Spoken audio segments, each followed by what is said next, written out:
અરે પણ મહાભારત અને ભાગવત પુરાણમાં રાધાજીના નામનો ઉલ્લેખ સુધા નથી, તો પછી હિન્દુ ધર્મમાં રાધાજીનું પાત્ર એવું તો ક્યાંથી આવ્યું કે ઠેર ઠેકાણે રાધાકૃષ્ણના મંદિરો જ જોવા મળે છે?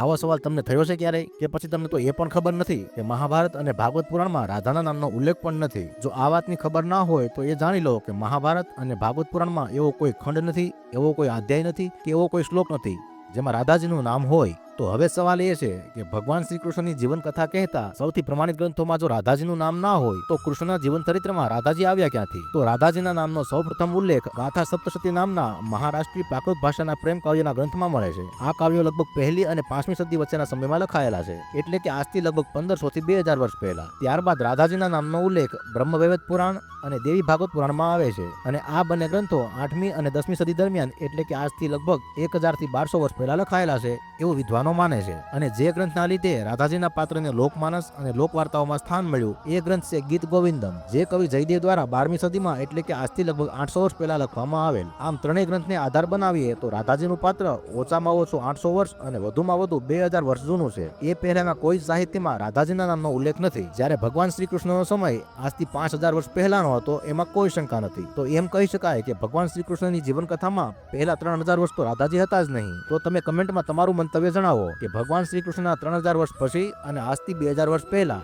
રાધાજીનું પાત્ર અચાનક ક્યાંથી આવ્યું? અને હા, જેમને આ વાતની ખબર હોય એમની સાથે આ વિડીયો જરૂરથી શેર કરો.